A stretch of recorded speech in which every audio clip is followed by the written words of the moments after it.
So the next item is motion regarding maternal mental health supports. Can I call on Senator Cosgrove to move the motion? Can I call on Senator Harman to second the motion? And can I call on Senator Cosgrove to speak? Just before I do so, the Minister has indicated that after the proposer and seconder, she would like to speak at that point. Brilliant. So, Senator Cosgrove, please. Delighted that you're here. Before you start, just in relation to time, your intention is to speak for 11 minutes and Senator Harman for 5 minutes. Is that agreed? That's okay. Agreed. I'm delighted that you're here, Minister, and thank you very much for coming in. And I suppose this is to debate this very important issue, which impacts not only upon every single new mother and baby, but also on their other children, their partners and their extended family. And I want to thank my cross-party colleagues, Senator Laura Harman, Senator Malcolm Noonan and Senator Patricia Stevenson for allowing our private members' time to be used to discuss this extremely important matter. Postnatal care is often referred to as the fourth trimester, and yet while each other trimester lasts 13 to 14 weeks, postnatal care ends just 6 weeks after childbirth. As a new mother myself, like many years ago, 17 years ago, I was aware of some of the shortcomings of the gaps that currently exist in the provision of care for new mothers.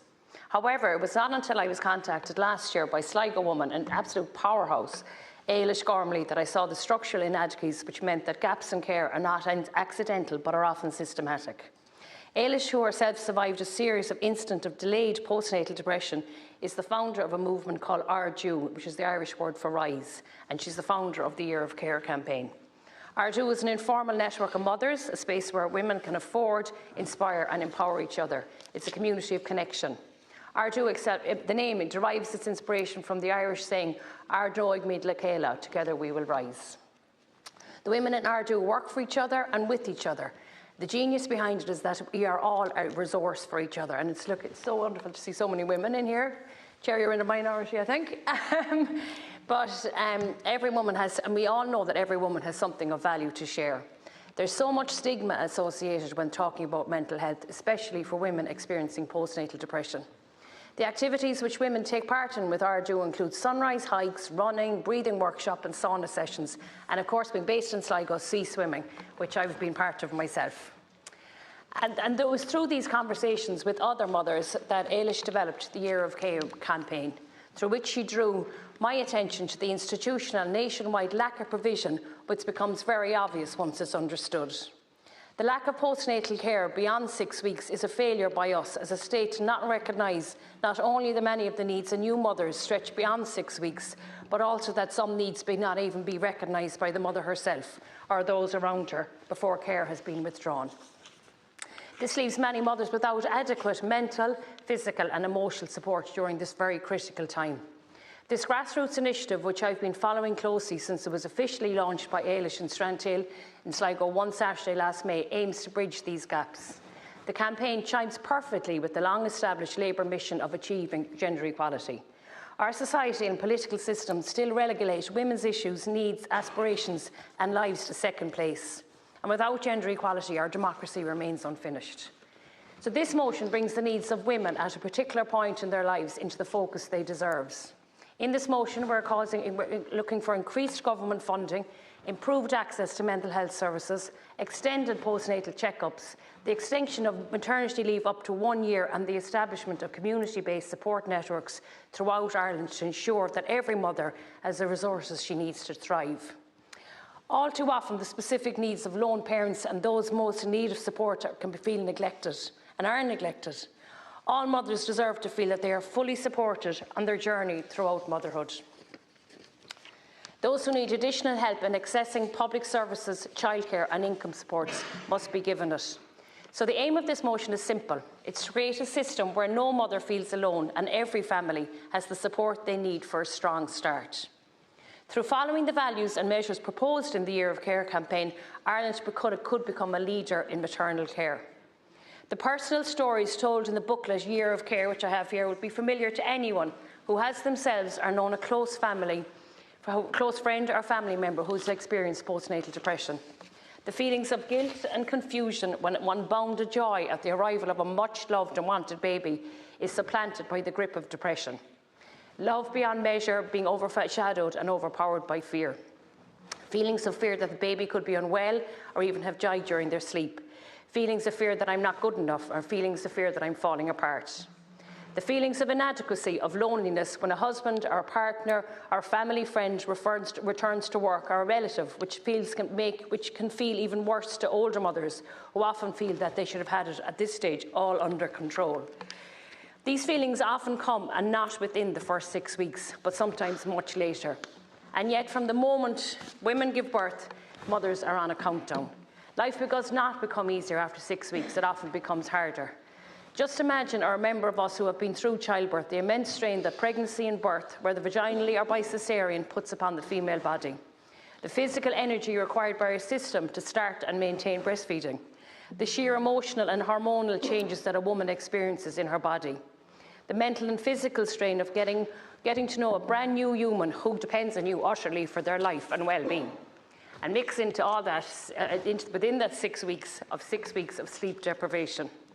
Life does not become easier, like I said, after 6 weeks, and can become harder.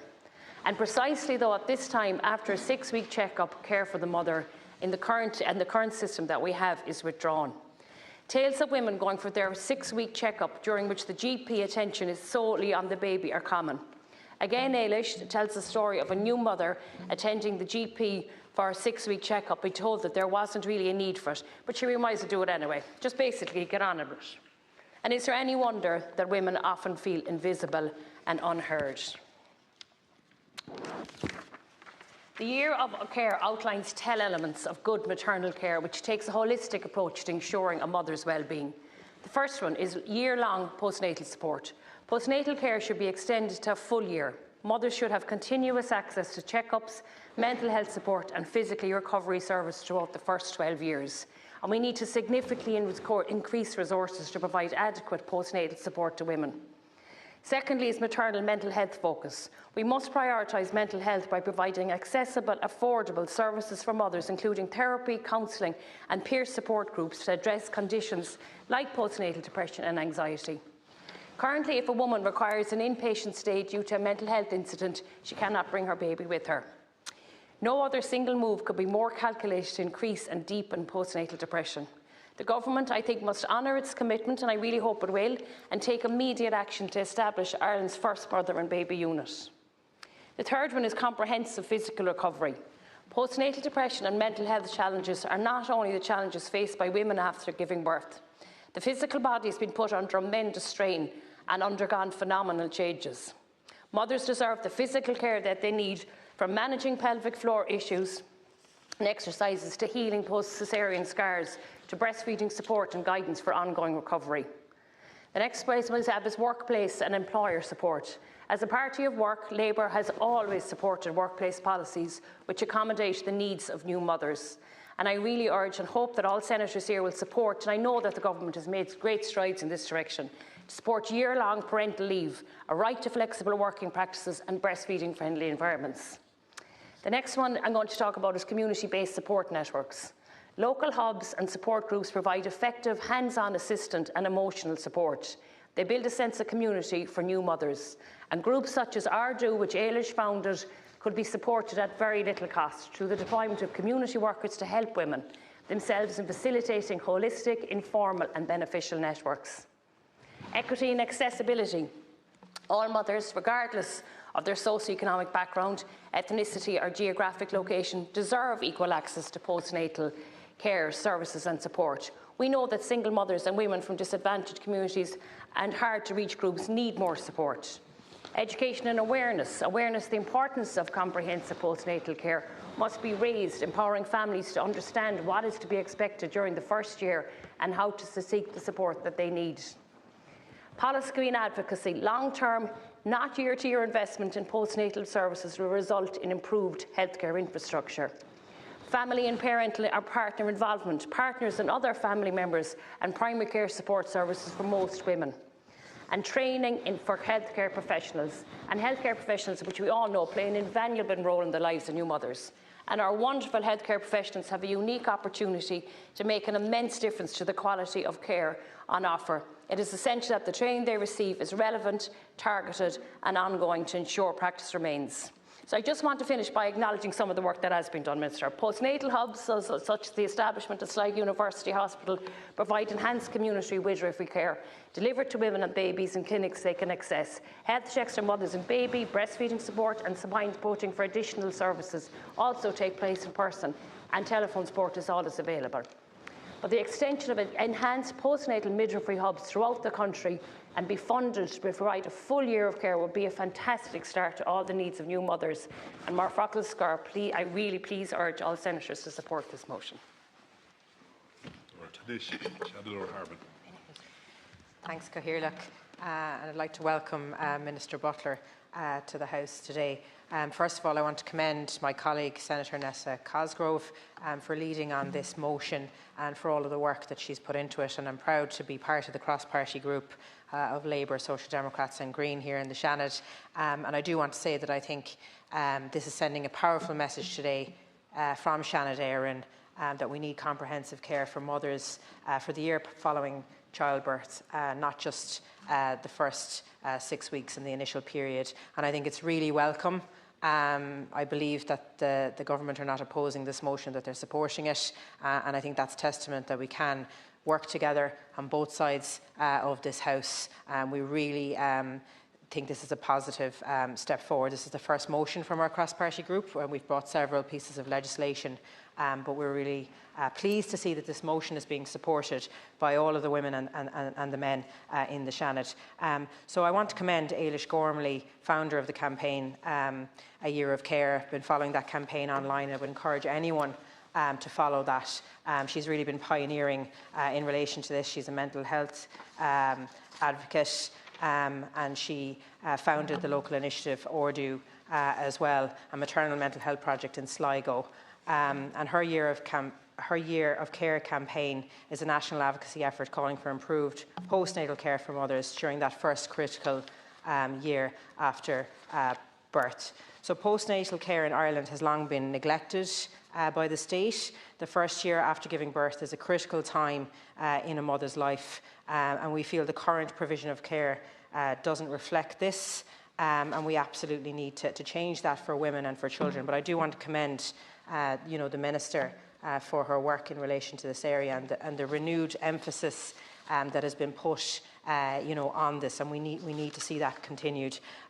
Additional support and check-ups are proposed as part of this motion, both physical and mental, and this is a no-brainer in the pursuit of supporting mothers across this state. We know from research from the Royal College of Surgeons in 2024 that 77% of women in Ireland experience feelings of loneliness during pregnancy and early motherhood as well. And we urgently need to see resourcing of community-based supports for this, and our motion calls for this in all areas across the country. And loneliness is one of the biggest issues facing new mothers, and support centres like this would provide families with the opportunity to build these communities. My colleague Nessa Cosgrove, in bringing this motion forward, is honouring the tireless work done by Aolish Gormley in Sligo, and her vision is clearly reflected in our calls in this motion. So the motion calls for the expansion of services beyond the existing maternity and infant care scheme. The laws surrounding the maternity and infant care scheme have remained stagnant since the 90s. We're calling for funding of mental health services in a way that is accessible to new mothers, the provision of resources such as community support networks throughout the state. And Aolish's campaign proposes innovations like publicly funded pelvic floor therapy, support for caesarean sections as standard through the HSE as well. So we must recognise that helping each individual mother to thrive will not just benefit her, it will benefit the people close to her and absolutely her baby and older children as well. And it will support communities and society more widely. Too often do we hear stories from women when they go to seek healthcare that they feel that they're not being listened to in relation to women's health. And they feel, that they're often maybe gaslighted, or that they're not being taken seriously, or that they have to say multiple times what's wrong with them before they're taken seriously. And I think, this needs to change. We need to speak more as a society about women's health issues. And best practice abroad shows us the ways that parents can be uplifted to perform their role to the best of their abilities. And we must learn from the likes of the Netherlands and Denmark on the ways maternal health is championed and leave is funded effectively to support the mother, the child, and the mother's role as a worker, in our society as well. And in many cases, issues arising after birth can prevent women's re-entry into the workforce if they wish to re-enter the workforce, and that places them at a disadvantage to their male counterparts. So, this motion is a women's rights motion, it's a women's healthcare motion, and it's certainly about, equality.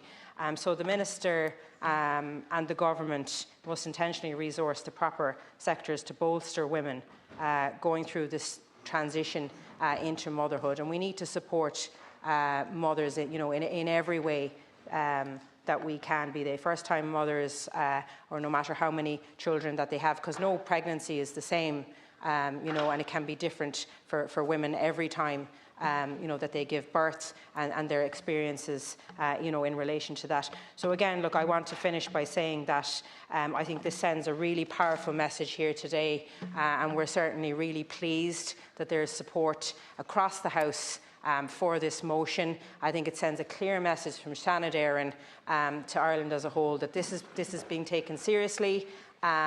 That women's health, maternal health, has been taken seriously in our society, and we need to do everything that we can to continue to support and advocate for this. Thank you. Míle mágad é Seanadóir agus sulla írim an tara freagra hort bhailim fáilte a chuiribh Cara Donnelly. Cara, you're very welcome to Seanad Eireann. Cara is a niece of Minister Niamh Smith. You're very welcome. Anish, on Tara Start, Mary Butler.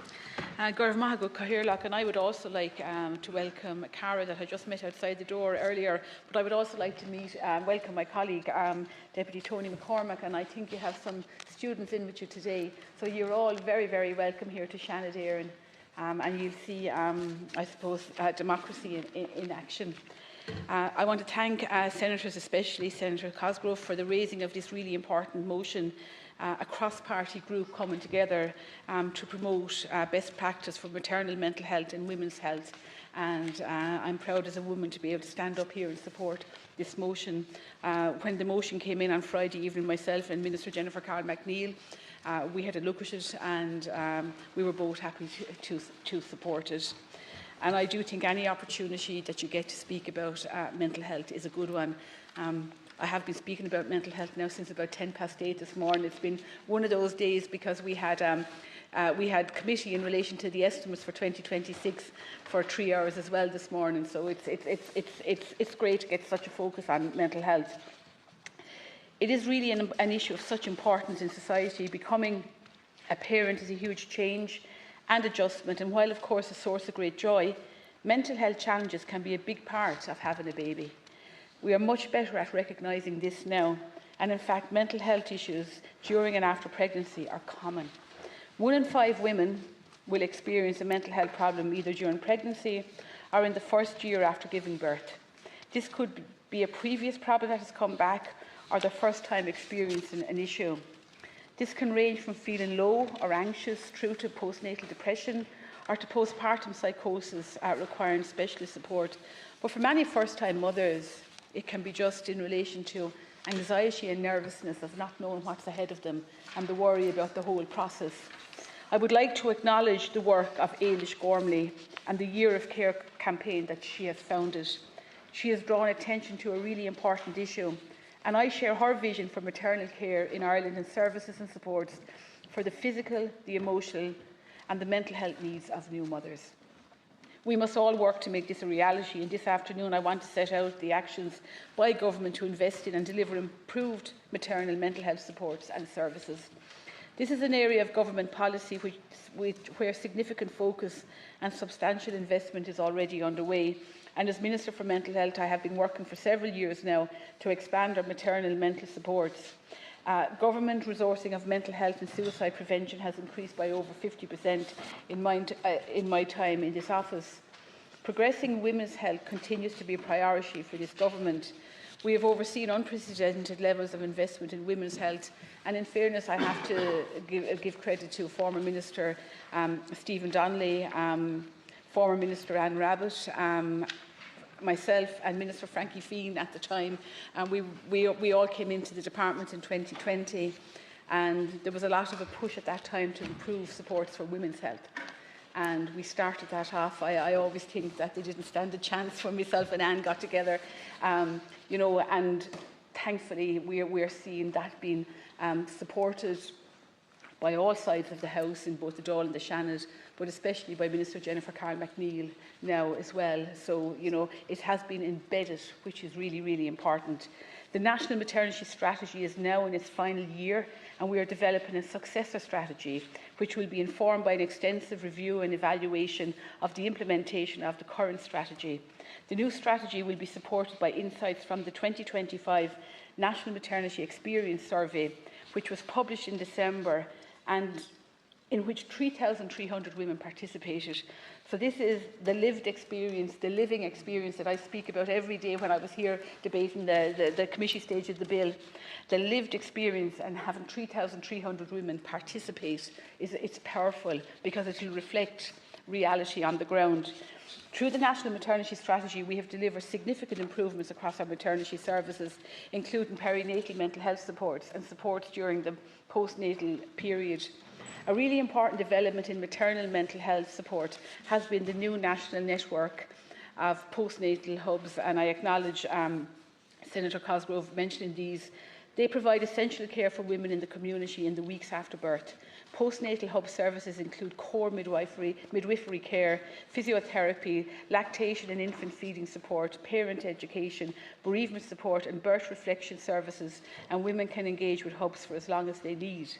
The hubs are delivering meaningful improvements in postnatal care, and women using them report much higher satisfaction with the attention paid to their physical and mental health in the postnatal period. The one-to-one midwife support is particularly valued. Services have now been established in Dublin across the maternity hospitals and at Our Lady of Lourdes Drogheda at the start of this year, following the successful pilot of the hubs in Cork, Kerry, Kilkenny, Portiuncula and Sligo. Each hub represents an additional 6 to 10 whole-time equivalent staff, and 4 further hubs will commence later this year as part of Phase 3 of the Postnatal Hubs project.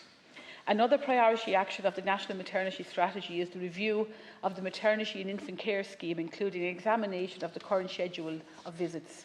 The scheme is an essential programme of call to all expectant mothers provided by your GP and a hospital obstetrician. The GP provides an initial examination, if possible before 12 weeks, and a further 5 examinations during the pregnancy, which are alternated with visits to the maternity hospital. In the case of a significant illness such as diabetes or hypertension, women may have up to 5 additional visits to the GP.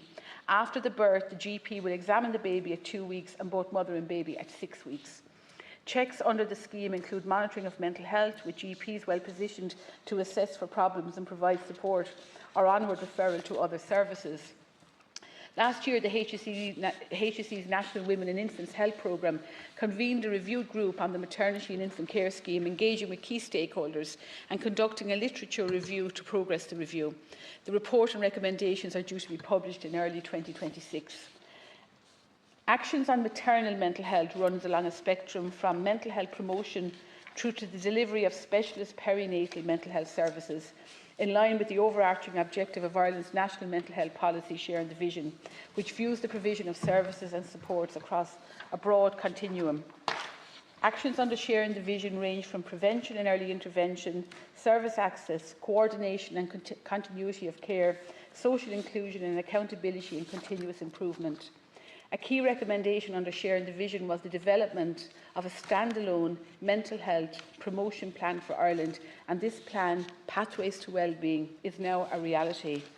Launched over a year ago, Pathway to Wellbeing aims to strengthen protective factors for mental health at the individual, community and structural levels. It adopts a systems approach, promoting universal supports for all and targeted interventions for those most at risk. Strengthening the foundations for positive mental health in the early years is a key priority area within the plan. But I do have to flag that there are some women who don't want to, I suppose, get involved in these type of supports. And that's probably a reflection of what they're going through anyway. but they don't always reach out and attend the supports. And maybe the onus is on us all to try and encourage people to avail of the supports that are available.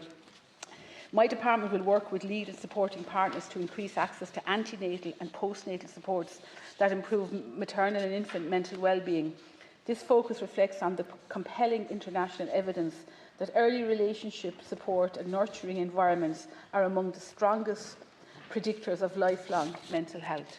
By embedding mental health promotion supports within a broader whole-of-government approach, Pathways to Wellbeing seeks to create the conditions where positive mental health can flourish from the earliest stages of life and buffer against future inequalities. A phased implementation plan currently in development will set out clear actions, timelines and shared responsibilities to drive coordinated delivery across sectors and ensure sustained impact over the coming years. For a small number of women, however, pregnancy and the perinatal period can become a much more serious mental health issue, or a relapse of reoccurrence of pre-existing conditions.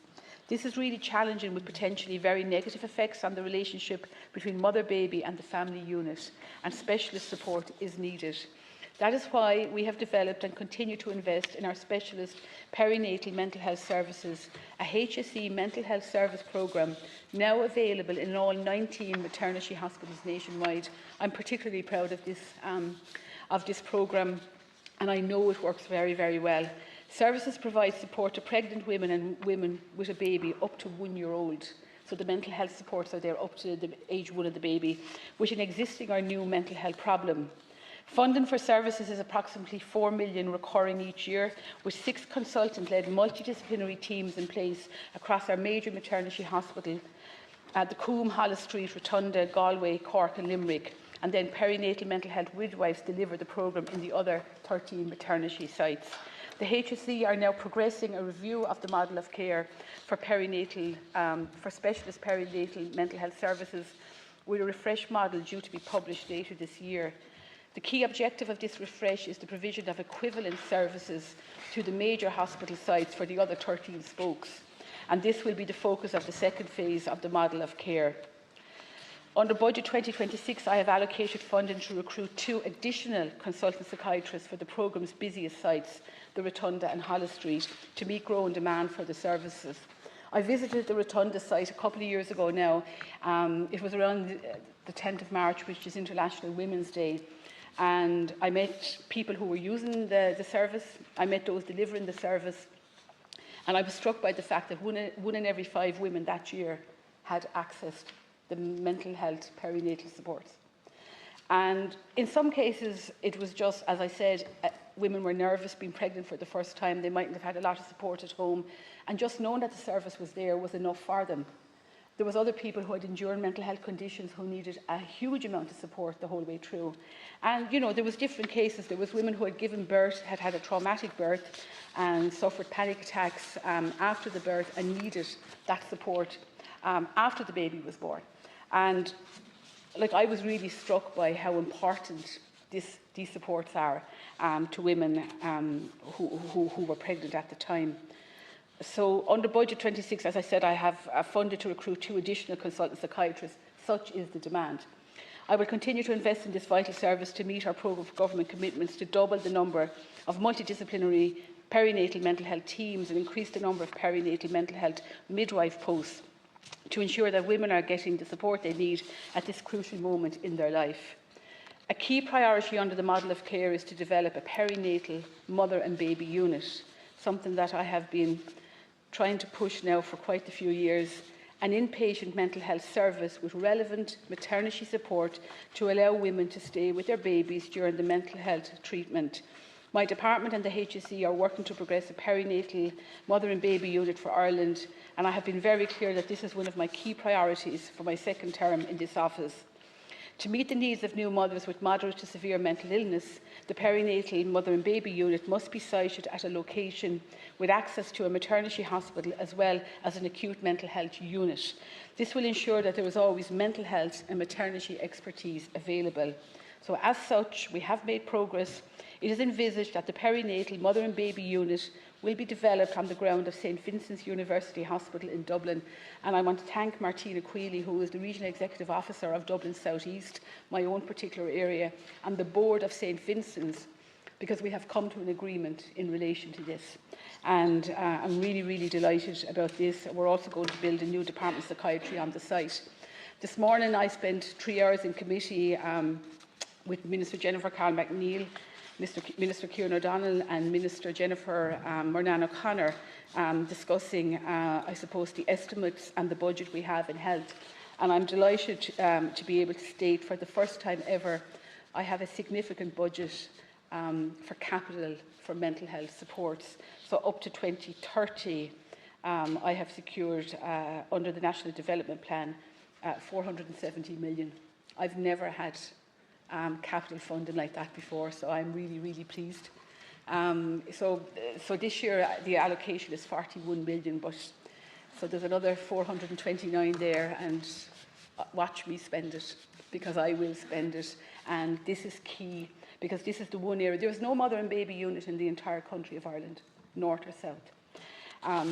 But we're not going to stand still, because I've also had a significant engagement with Sandra Broderick, the Regional Executive Officer for the HSE Midwest, and I know she is keen to progress a perinatal mental health unit in Limerick to serve the rest of the country, and also some CAMS inpatient beds as well. And I have seen her plans, and she has submitted them.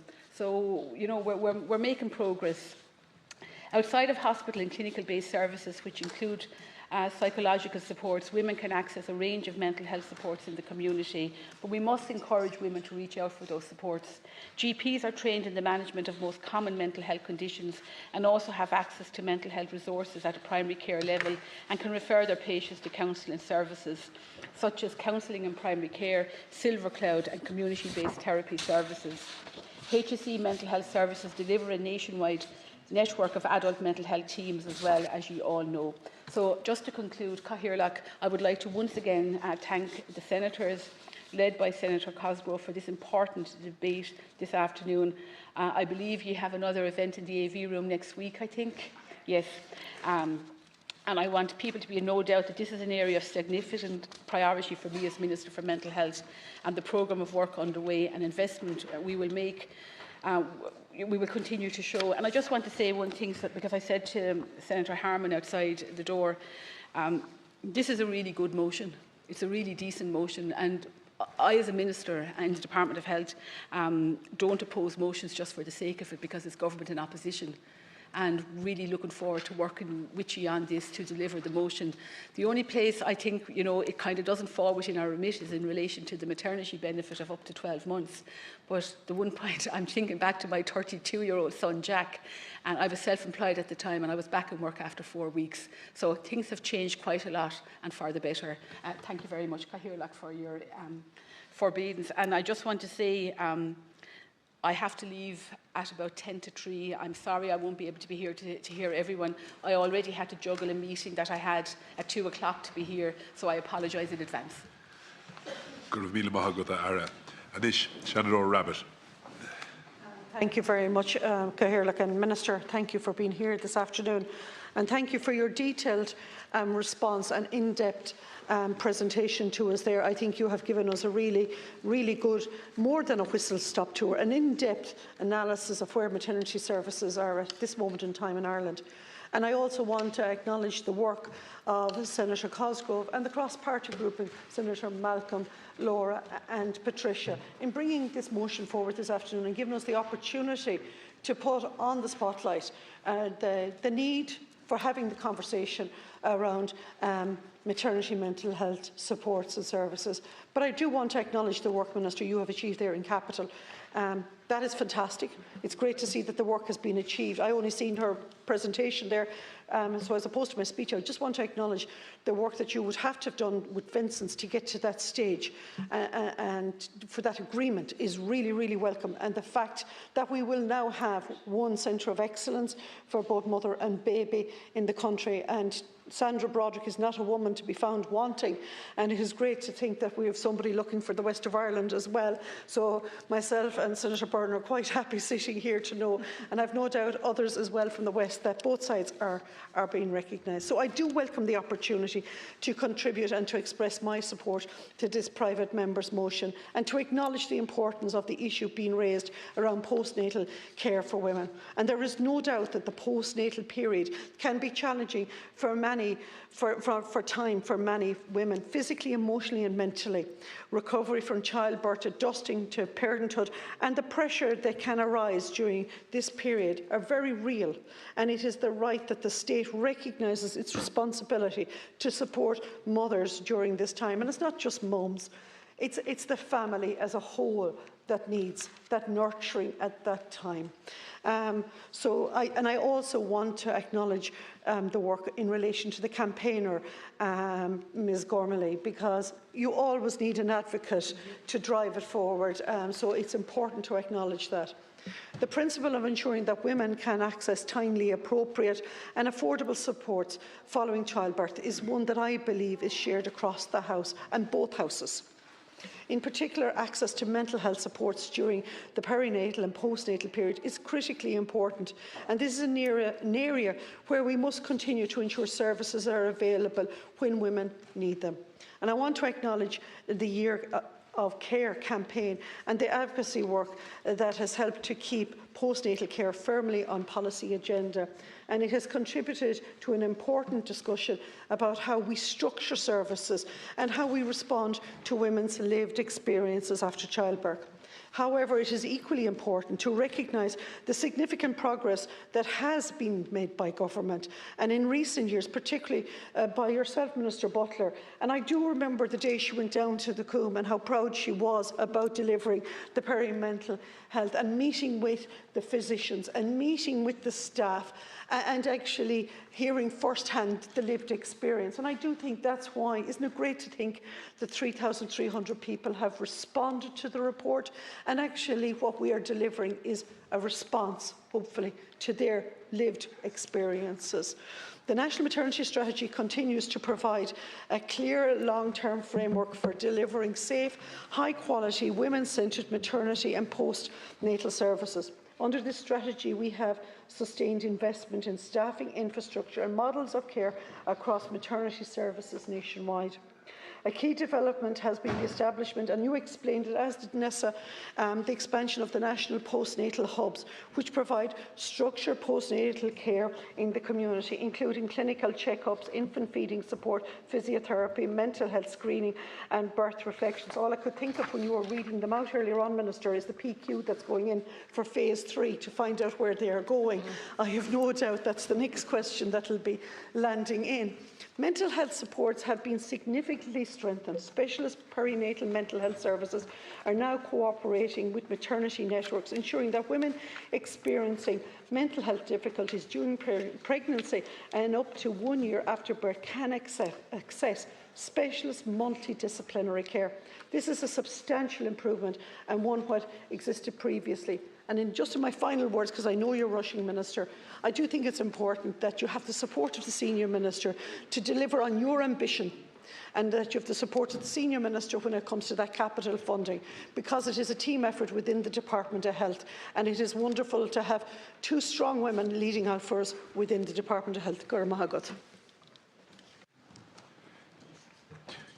Gurma Mina Mahagut, Seanad, Aolish, Seanad Byrne.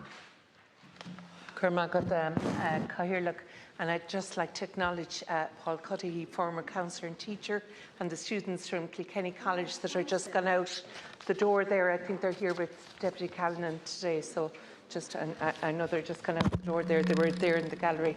So, and I welcome Minister Murnane O'Connor, and thank you very much indeed. And certainly, I suppose, first of all, I'd like to congratulate and thank Nessa, Lorna, Patricia and Malcolm for bringing forward this motion, and also to acknowledge Aolish Gormley that I think you referred to in terms of the year of care. And certainly I know Minister Butler has outlined, I suppose, a lot of what has happened in the department, as has Senator Rabbit. And certainly I know that in the past, while I haven't been a parent myself, I have visited the perinatal unit, especially in University Hospital Limerick, under the stewardship of Dr. Maz. And I would have to say that the delivery that is carried out there in terms of supports, and there was an article I read in the paper there recently about a lady who actually was going through an awful lot of severe mental health issues during her pregnancy, and she said after going to visit Dr. Maz and the team that, you know, her fears were allayed, I suppose, you know, and certainly the supports and services that they gave her throughout her pregnancy was something else, and that, you know, she really could not speak highly enough about it. And when I think of the work that's carried on in a very small unit, and I note in Minister Butler's notes that she speaks about, you know, more investment coming, and also the plans that Sandra Broderick from our REO in Limerick in UHL has put before her is to be commended, because I've seen Sandra's plans myself, and also you know, what she intends doing and to try and bring into that whole area of perinatal health. And while you're dealing with, I suppose, UHL, you're dealing with the whole of the Midwest, so it's not just Limerick, it's the whole Midwest. It is frightening to think that 1 in 5 women, you know, that's quite a high statistic really, suffer from mental health issues during pregnancy or afterwards, certainly.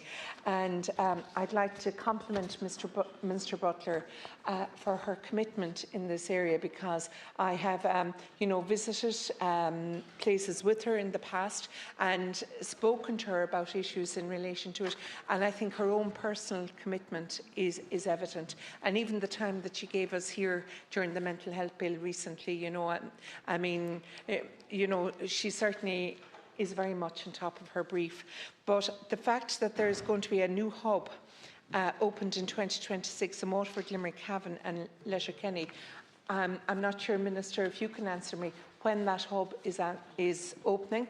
And also I'm aware that there isn't really the room on the grounds of the current maternity hospital for a new hub, so I presume it will be part of the bigger picture in relation to the new 200-bed option B, I suppose, to do with the redevelopment of the University Hospital Limerick. And I know that there is plans are looking at bringing the maternity to that site as well, so I presume there will be a temporary hub until that happens. The HSEs continue to review the model of care to strengthen standardisation. And I suppose I know when Minister Butler was speaking, she was speaking about perinatal being in, I think it's 6 areas. And as I say, I'm very aware of the one in Limerick, but many of them then are being carried out by perinatal health nurses. And I'd love to see, you know, them being expanded. And I believe from what she was saying and her extra funding that is probably what she's looking at in relation to it. But I just think that overall that, you know, your motion is very, very timely, and it does tie in with what Minister Butler and the government is doing. But I think it's about us all working together as well in terms of strengthening what's there, and maybe even making submissions to the Minister and working with her in relation to areas that we maybe see where there maybe it's not working as efficiently, and highlighting that. So just to compliment all and to say that I look forward to supporting your motion. Thank you. Agus sulla gléhamid an chéad Seanadóir eile bhhailm fáilte a chuireamh cuairtóirí. I would like to welcome the residents group from Ballindashna, County Carlow, who are guests of Minister Murnan O'Connor and Senator Daly. You're very welcome. We hope you enjoy your visit to Leinster House. Anish Seanadóir Clonan. Good Kirlock. And Minister, thank you for coming along today. And I'm here to support my colleagues in the cross-party group and Senator Cosgrove for this private members' bill. And I also want to thank the government for not opposing it, but more importantly for supporting this bill on maternal mental health supports.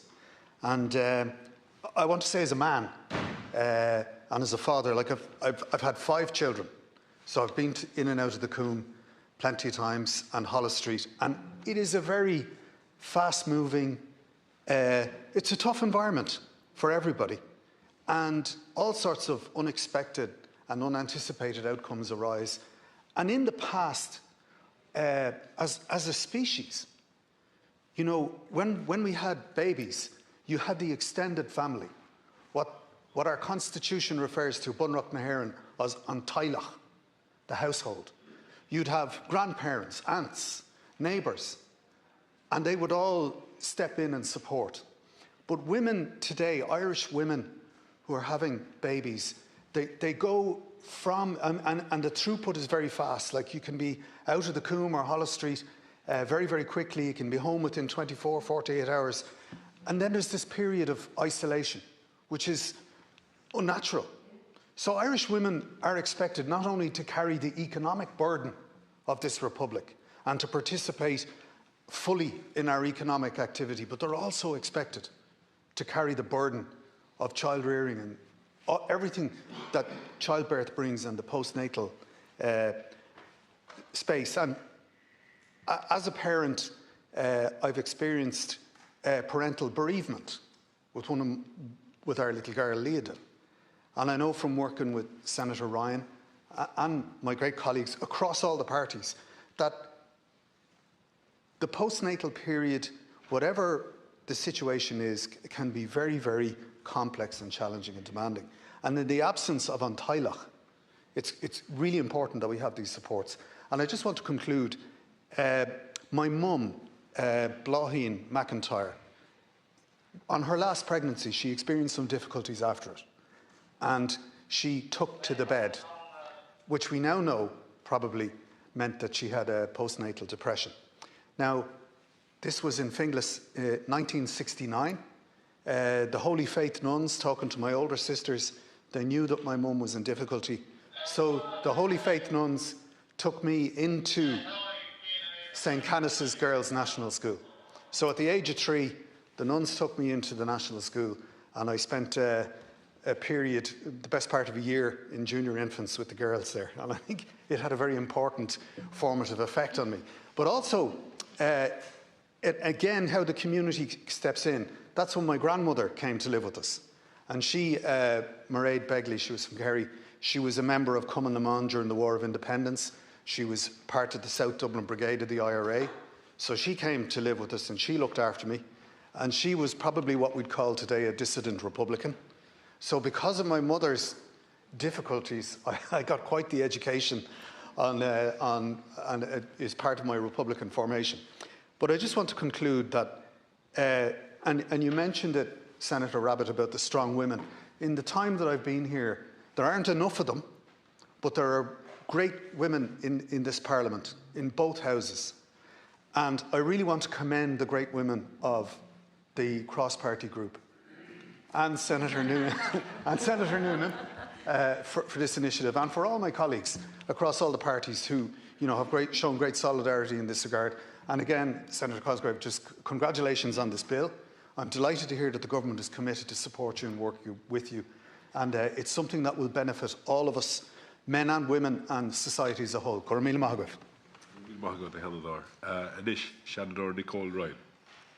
Good Cahirlock, and welcome, Minister. And on the offset, I just want to thank you, Senator, and the cross-party group for bringing this motion forward. Anything to talk about women's health is just my girl. Now, we're here today to discuss postnatal mental health, but we can't do so honestly without recognising that for many women, mental health challenges do not begin at birth.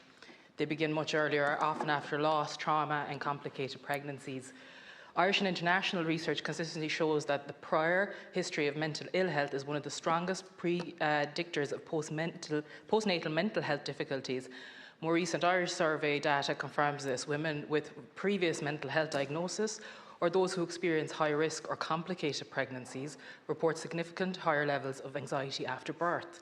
The evidence is incredibly stark.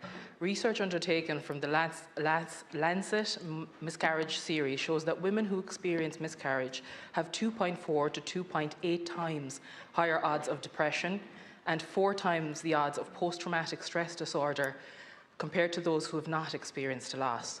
And a large cohort study following women after miscarriage found that nearly 1 in 5 met the criteria for PTSD 9 months later, with significant levels of anxiety and depression still present to this day.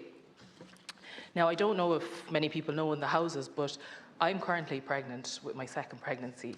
I'm 6 months into this journey, and I found out very early on in my pregnancy that I was pregnant. And what I didn't, I suppose, understand or realise was when I initially had my miscarriage in 2024, that miscarriage wouldn't just take the pregnancy that I had, it would take the joy out of the pregnancy that was to come out of it.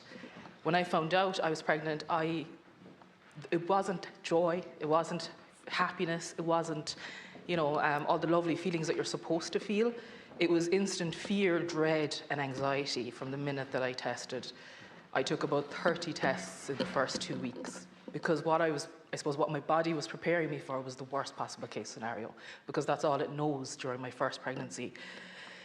I struggled incredibly hard with mental health, and I just wasn't aware of what was happening between the symptoms of, all the symptoms that you have in the first trimester, work, balancing, this pregnancy, and just being so afraid of what would happen.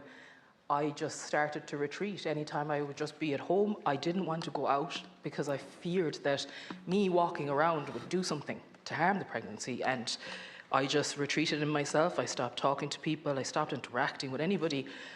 And my partner got really, worried about me. And so I also got worried about myself because it just wasn't normal behavior for me. So I reached out and I contacted our CUMH pregnancy unit, the mental health department, which I didn't even know in CUMH we had a mental health team.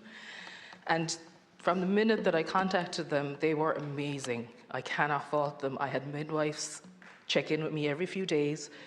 They would call or text me to see how I was doing before I was able to see a pregnancy loss specialist therapist that would help me. But every week was a challenge and every week was a hurdle. I get to 12 weeks and the next thing I'm worried about is getting to my next scan, getting to my next appointment. At 23 weeks, when I got to 23 weeks, my first thought wasn't, wow, I got through the anatomy scan, or this child is now, viable. My first thought was, in the eyes of the state, now this pregnancy matters. If something is to now go wrong, I get time off and I get a certificate, which I didn't have the first time. And even though now I'm allowing myself to somewhat feel the joy, I still worry every single day. Every day I have to manage myself. Every day I have to manage my anxiety levels. I can't even think about the birth because I'm already thinking about the potential of what if I get postnatal depression afterwards? How am I going to support myself? Who's going to support me through this? So it is fantastic that the government is putting money into this because it is so needed for many of us. Women are expected to have, babies and carry on and contribute to society and be superwomen and go to work and keep the household running and all of this kind of stuff with the bare minimum of support, with the bare minimum of understanding that, you're not only carrying all of these burdens, pregnancy and the transference period, your I suppose, identity is changing. You're becoming a mother. You're taking on a new life, the responsibility of actually having a living thing that isn't a dog in your vicinity that you have to now take care of. You shape how they see the world is immense pressure for women. So it's great that there is more funding, more research, because that's all we need. We need that continuously in this space. Studies from England showed that the rates of postnatal depression in the second year after birth are almost identical to the first year, with one study finding a prevalence of 15% between 13 and 24 months postpartum. And the strongest risk factor of all is that mental illness in that first year. So, it's great that we're having this debate about it. We need more supports, but it has to be longer. We have to think of the long term. How can we support women to thrive? Because postnatal mental health cannot be treated as a short-term issue. It's not. Or one that's disconnected from pregnancy loss, the trauma that we face, and prior mental ill health. And this motion is the reality, and it recognises that. And ensures that women are supported not just to survive pregnancy and birth, but to recover, parent, and to thrive as well. And thank you, Sarah Ryan, for sharing your personal story. I'm sure it's of help to those who find it difficult to do the same. Anish on Seanad or Flynn. You sharing time or no? Yeah, I'm just going to see how it goes and give Alice Mary maybe 1 or 5 minutes. I just want to say a few words, if that's okay. So can I share my time with Alice Mary? You can, yeah. Yeah, okay. Thanks, Caherlach. Minister, Great, thanks. Minister, thanks for being here this evening. When I first came into these houses, I had a wee girl who was 5 months old, who is now 6 years of age.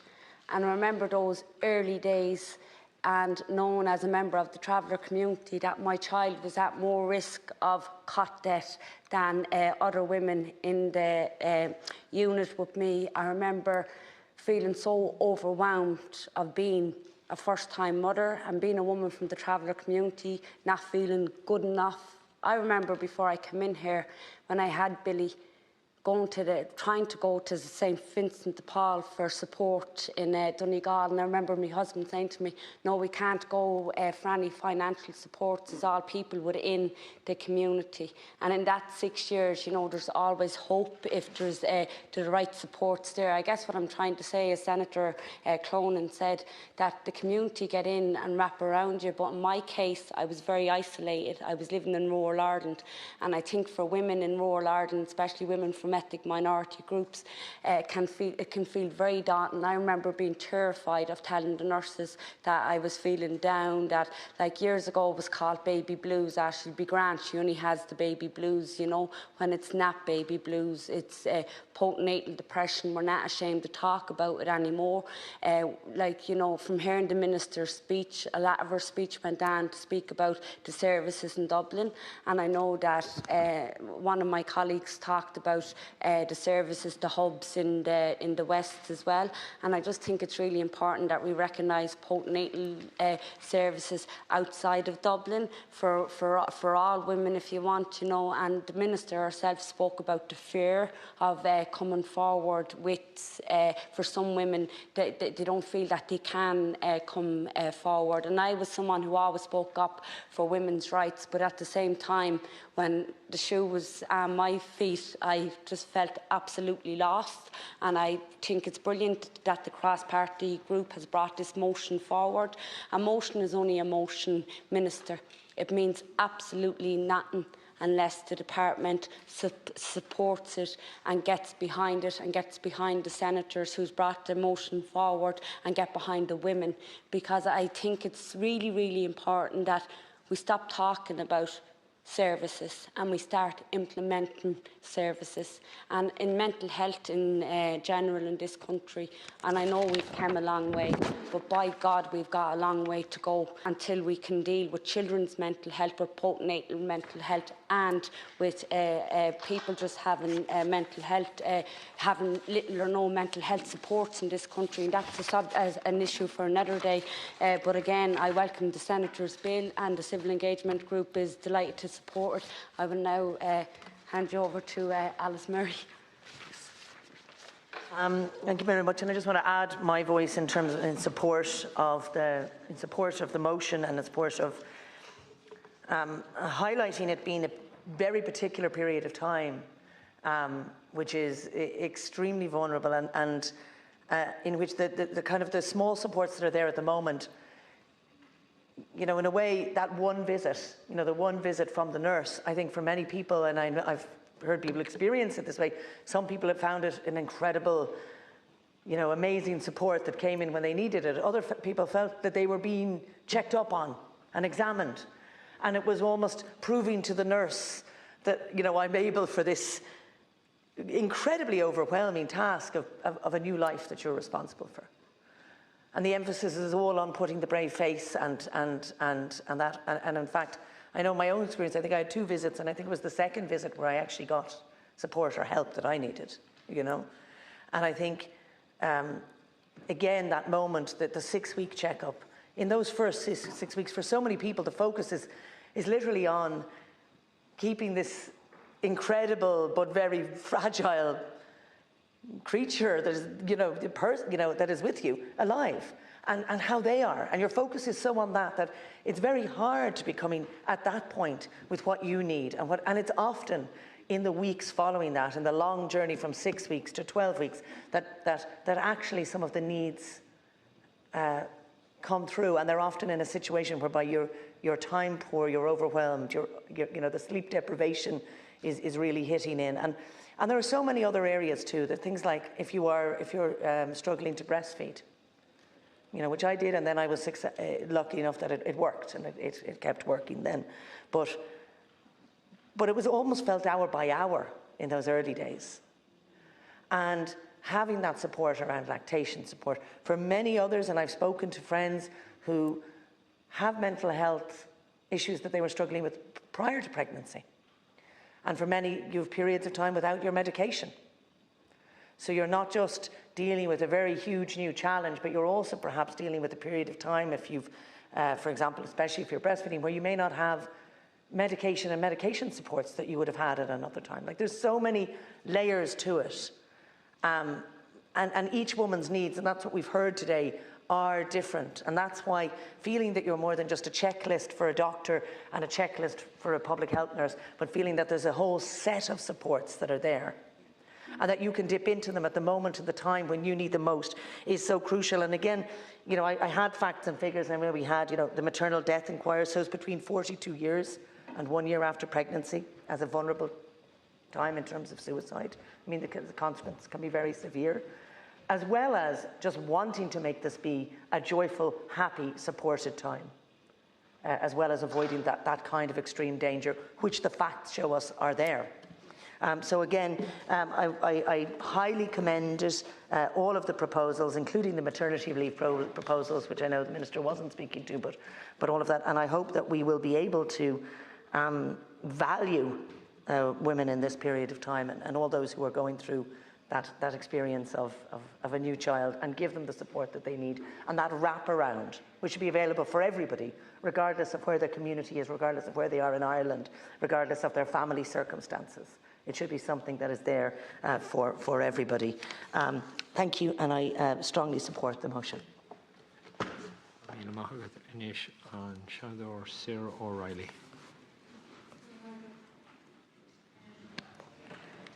Cathaoirleach, I want to thank Senators Cosgrove, Harman, Noonan and Stevenson for bringing forward the important motion to improve mental health supports in this country. Motherhood can be a joyful and exciting time, but it also brings with it concern, worry, challenges, as mothers enter a new stage in their lives, usually a feeling of overwhelmness, worry, concern, sleepless nights. We know that around 1 in 5 women face mental health difficulties during the time surrounding childbirth. We have to ensure that mental health is given the same, or maternal mental health is given the same priority as physical health conditions, as both can equally severely impact on the life of the mother or their newborn and the family. The Year of Care campaign, driven by Eilish Gormley, is an important initiative that allows support for new mothers up to a year after childbirth. It would provide postnatal checks and ensure that the mother and child have all the resources needed to thrive during this important and formative period. Postnatal care must continue past the standard 6-week checkup. The 6-week checkup appointment is often only a dedicated checkup that mothers have after childbirth. Yet for many women, the effects of childbirth can last for months postpartum, and the challenges may not become clear until after those first 6 weeks, when their support and their family and friends begin to fade. And I am delighted that the Government is supporting this motion, given its significance and the reassurance it will offer to first-time mothers and those who have previously missed out on key postnatal supports after giving birth.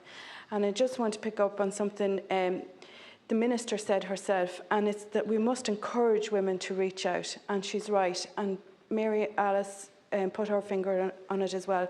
It's most women put on the brave face. They put on the brave face because they don't want to be a burden. They're supposed to be able to deal with this change in life, and I think we have to normalise the fact that wraparound supports for every woman is there and available. And to what Senator Clonan was saying about the family, most families don't have that support anymore that they did years ago. And it's so important that we replace that. I have a friend who's married to a girl from Thailand, and when she had her baby, the whole village came for the first year. They washed her hair, they took the baby, they helped her feed the baby, they cooked meals. So the whole village came, and it's their culture to help the women in the village that have their children. And women these days are under so much pressure, like Senator Ryan was saying. The expectations, the unrealistic expectations to have the baby, to have the career, to have the body, to have the figure, to lose the weight, the pressures, it's mainly all put on ourselves. And I just feel that the brave face is the thing that most women put forward, and to normalise the supports for every woman is really what needs to be focused on. I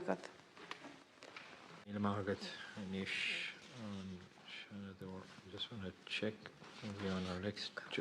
Joe Conway is next on the list. Senator Joe Conway. Before I call on Senator Conway, could I welcome Croom Active Retirement Group on a mystery tour? And it's Richard Donoghue's mother-in-law is in the group. Is that part of the mystery? Where's Richard's mother-in-law? Where's Richard's mother-in-law? Oh yeah, oh well, you're most welcome to Seanad. Normally when I tell young people like yourselves that you're in Seanad, there's no homework for the rest of the week, so I don't know what incentive I could give you, but you're most welcome here to Seanad. Richard is a great guest of the House, and you're most welcome here as well, and I'm sure you'll be at the members' bar later for refreshments. And thanks to you all for keeping it a secret. I think you weren't told where you were going. Is that right? Yeah, you weren't told where. That must have been some shock this morning. I'm sure you all thought you were going to Limerick City. That's quite a mystery tour, Richard. Well done. Anish on Seanad or Joe Conway. Gormacha the Carhilig. Getol she is Bawalum said Takwile, Senator Cosgrove and Senator Harman here in front of me on this enlightened and, as always, timely motion for the House to consider in relation to the arrival of new life on our planet and in our country and all that goes with it. Back in the day when I was being educated in St. Patrick's College in Drumconda to befit me for a life of teaching, one of the most weighty tomes we had on our library shelves, each of us, was a book called Child Development and Personality. And I'm sure Senator Clonan will probably remember that as well, but it was a real doorstopper of a book, but nonetheless a very, very useful book, and we reverted to it time and again when we were training to be teachers. But the point I'm making here is that I felt that as a person who was trained as an educationist, when my own children came along, I think I was probably a little bit more advantaged than the normal young man at the time, because I had been professionally taught to look into the development, arrival, growth, personality of children. And I think that was a very rich resource that was given to me in parenting. But having said that, in the same way as most other parents would acknowledge, and we have lots of parents in this room, and the one thing I think you will all agree with me in saying is that parenting is not an exact science. I think most of us, when it starts, we muddle through trauma and nights of sleeplessness and exhaustion, dissociation from normal working life. Lots of things go on that make it a very, very difficult time, notwithstanding the great joy of new life and all that goes with it. But I was just looking at a couple of statistics in preparation for our debate this afternoon. And I don't want to be in any way ungenerous to the motion here, because it is very important that we acknowledge the great difficulty that assails the bodies and minds of women in both expecting children, delivering them, and nurturing them afterwards. It is an immensely challenging time. But I don't want us to just think that it's a female obligation, because we have to acknowledge that we have a male input into this, and depending on the level of support those males get, so will be the benefit for that child as the child grows up. If you just look at the paternity benefits and paternity provisions that are made in Ireland, where men in Ireland, after the arrival of a child, will get 14 days statutory leave.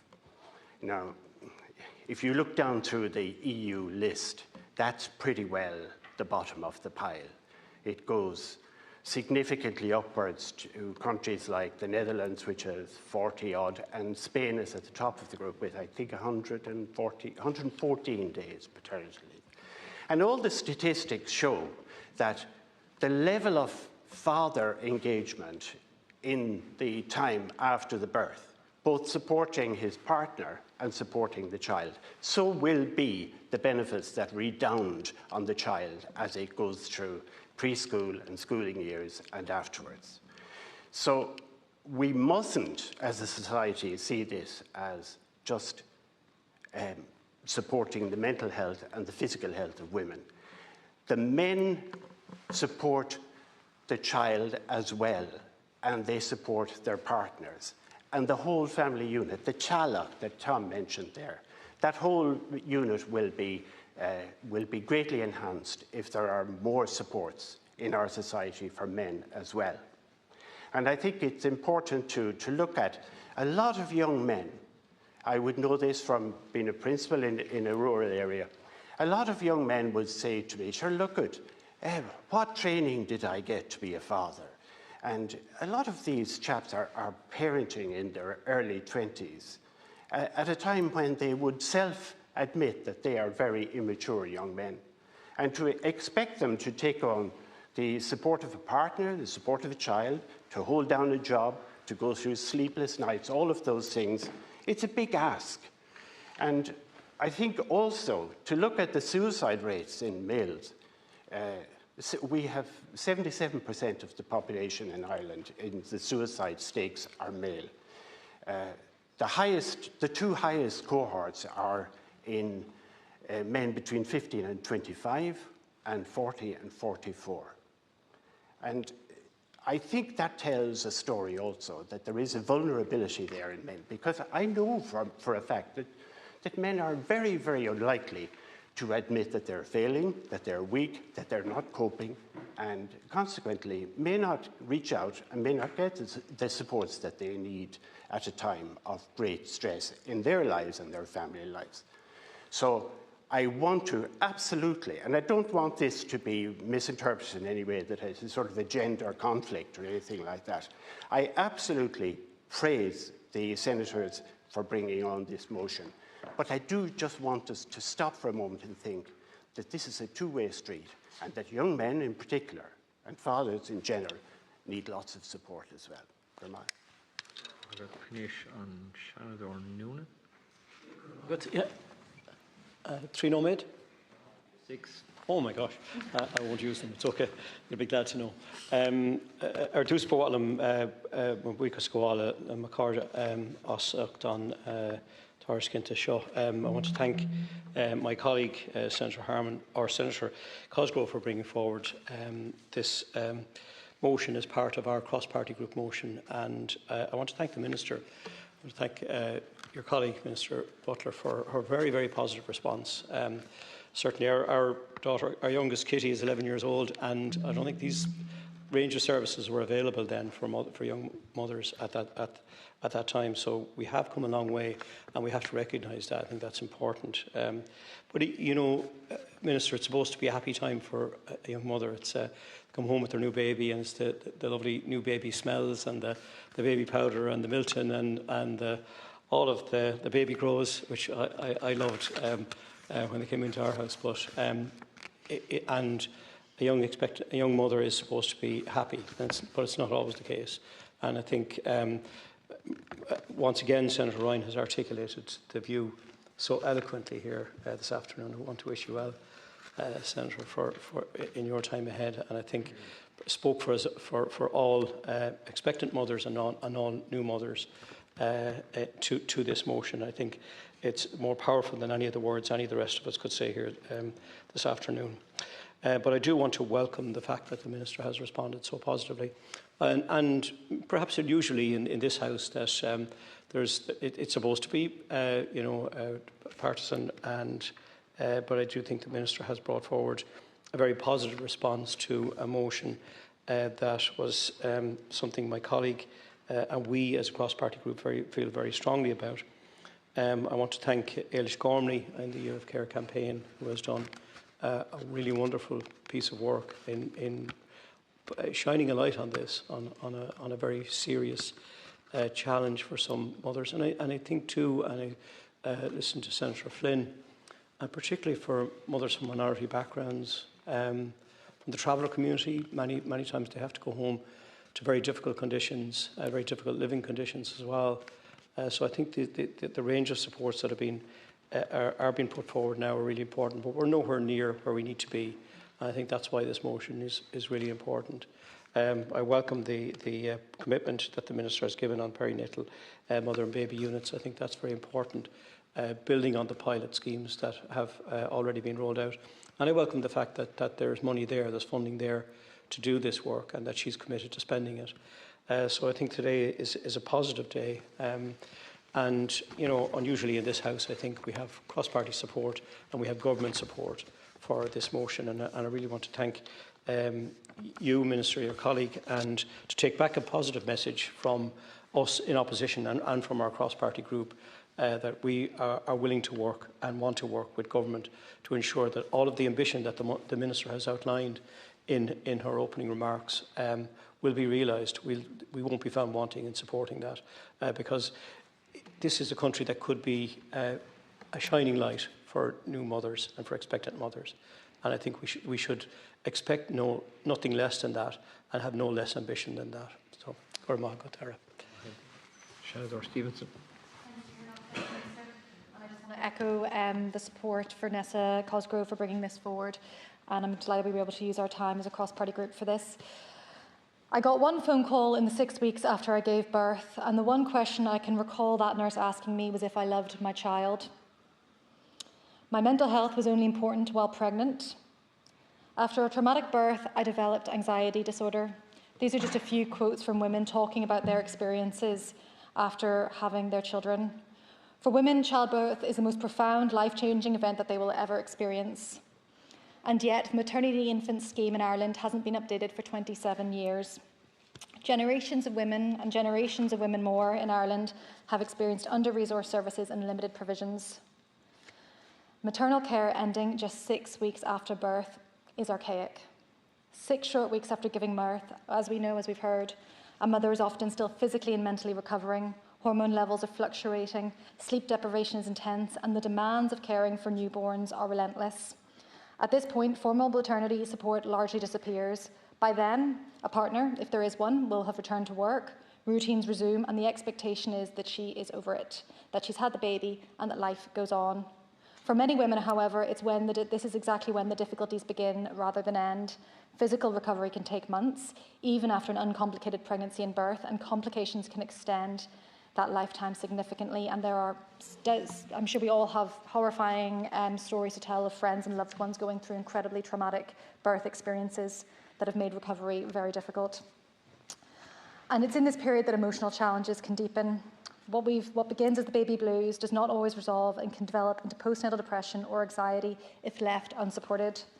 The National Childbirth Trust describes a post-birth period as the 4th trimester, the crucial stage of adjustment for both baby and parent. While attention naturally centres on the newborn, the needs of mothers are too often overlooked. Yet supporting mental recovery during this period is essential, not only for women's health, which is crucial, but for the well-being of families and children in the long term.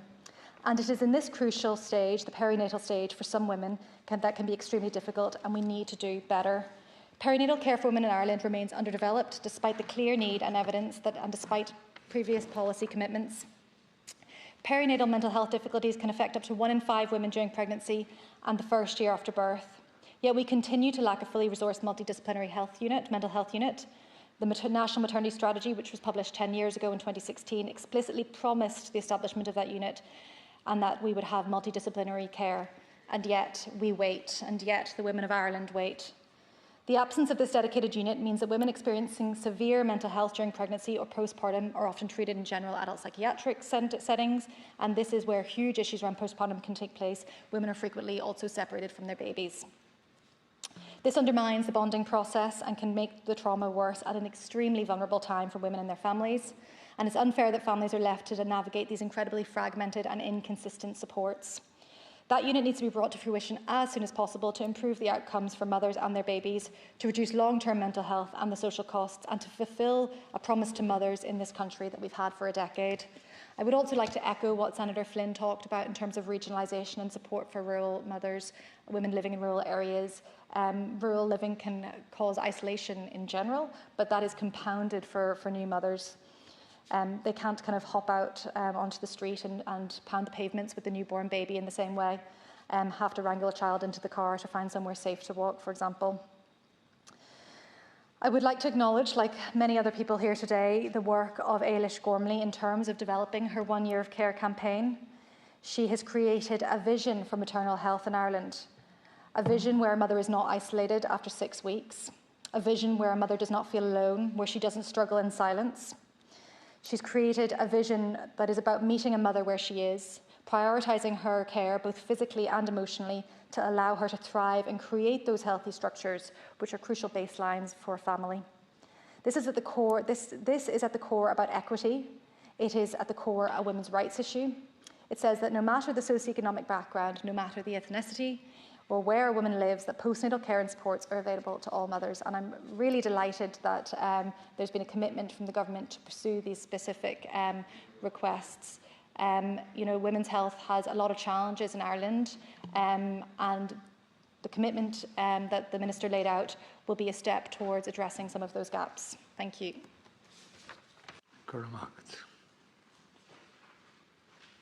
Anish, we have the proposer to respond.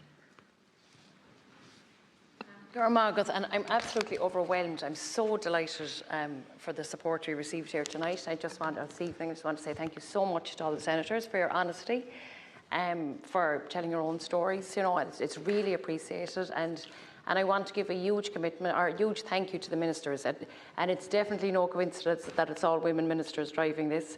So I want to say thank you to yourself, Senator Babbitt, for all the work that you did coming up to this. I know that you did a lot of work.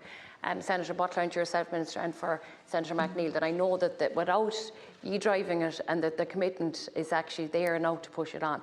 I didn't know whether there would be support or not, and I'm so delighted that not only have you committed to actual actions that Aolish has recommended in this Year of Care campaign, but there's actually money being put behind it, which is really, really important, particularly something like the perinatal mother and baby unit, which is so welcome to hear. We've heard stories tonight from this evening, and I suppose I'm a mother myself of 3 children, and I know that how difficult that time, and it doesn't get any easier, you know, especially your 3rd child. And I think just how I'd like to final up talking about, I suppose, is looking at work. Like I was lucky enough to have a mortgage, but I wasn't. My maternity leave ended. I had to go back to work at 6 months. And I know we've come a long way since when Minister Butler spoke about our children and when our parents had our own children. But 26 weeks to go back to work and, you know, giving your baby over to someone to look after, and I mean the most wonderful people that are minding them. But I was lucky that I was able to find childcare for my baby, for my youngest boy at 6 months, whereas now women aren't able to do it. So not only do they have the worry about giving birth to a child, about, like you said, Senator Ryan, that am I going, and that's always in the back of your mind, am I going to get postnatal depression? It's always there, because so many of my friends, so many of people I know have had postnatal depression. And I think that's always there, but having this extra worry about where am I going to get childcare and how am I going to pay my mortgage, how am I going to pay my rent and how am I going to pay my bills. So I hope that we can work in tandem with this, that, you know, we've a bill, I know like the Labour Party, we've a bill about ensuring that that maternity pay is fully paid up to 1 year, and also around flexible work options, because for a while, I suppose, while your child in care or looking for childcare, that you're also relying on family, you know, a lot, and friends who might be able to help you with flexible work options. But most importantly, I want to just say a huge thank. I'm so proud of Aolish that Aolish runs her own, she's an early years provider herself, she's a Realta Bioga that she runs in Killarney, and she has set this campaign up herself. She did it because she was looking for help, she didn't know where to get it, and she's brought a group of women around her, and it is women supporting women. So I'm so proud of what she's done. And again, I want to just commend her for bringing it forward. She stuck with this campaign herself. She did it with no money. You know, she produced booklets with herself. She looked at the resources that were there, and there is loads of it. She's very much recognising that there are community services there, the voluntary community sector there, and the healthcare providers between GPs. You know, we all know midwives, GP care, public health nurse, but that they need to be properly resourced. And I think the most important thing from this is that we know now that the commitment from government is there. So I'm absolutely delighted. Gar Mila Margaret Minister, it's absolutely wonderful, because our scar Kayla Varnadina. Gar Margaret.